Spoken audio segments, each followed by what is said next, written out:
everybody, it's Kelly and I am back with another lap, and I'm scrapbooking this photo of sleet on my window. We had a really bad ice storm right at the beginning of February this year one day. It happened to fall on a day off for me, so I just hung out in my scrap room that day and did a lot of reading. I didn't have anything I had to do and decided to put off grocery shopping and all that other stuff just because the weather was so awful.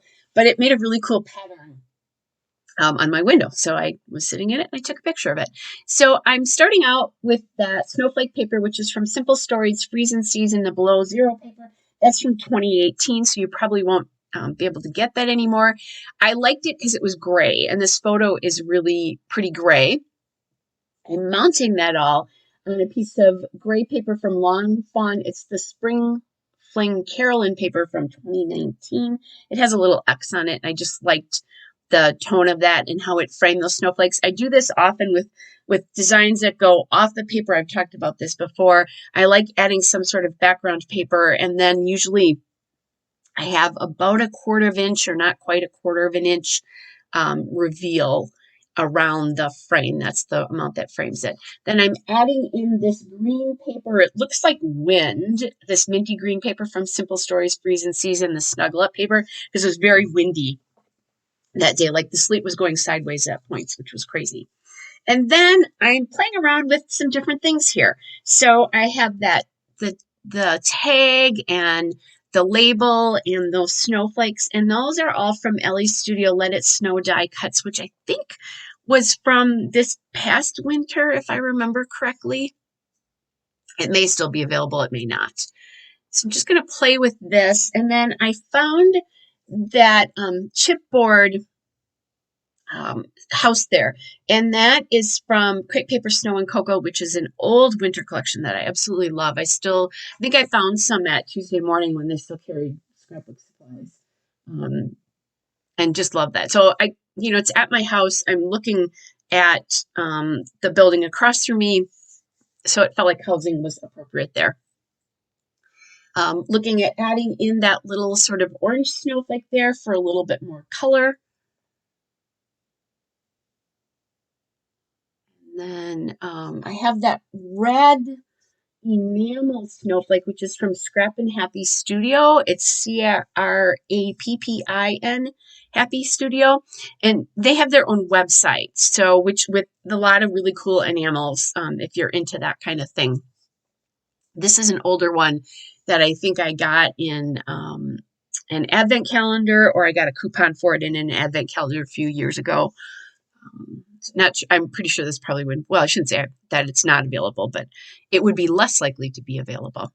So now that I have that little cluster, including that chipboard snowflake from Snow and Cocoa done, I put that one down and just adding in some pieces there as well.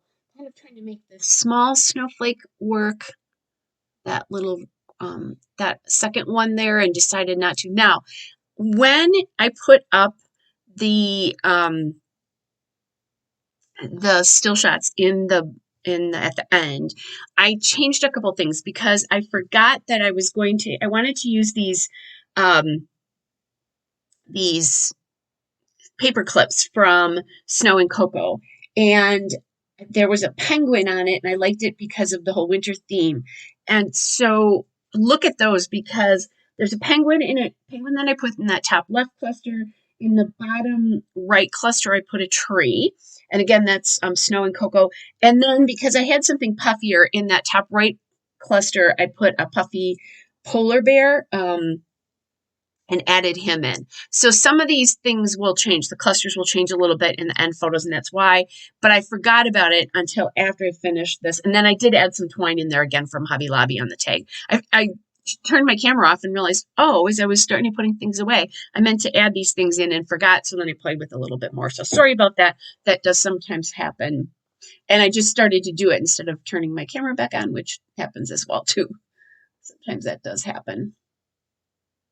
Okay, so now that I have those clusters pretty much done, I've finally decided to cut the paper that the photo and everything else is matted on, just kind of playing with that.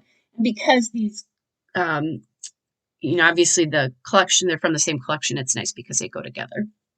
I did ink with my Memento Dewdrop on that mint paper to help it stand off the white background a little bit more. And as I'm putting the clusters together, I'm adding more snowflakes in here and there.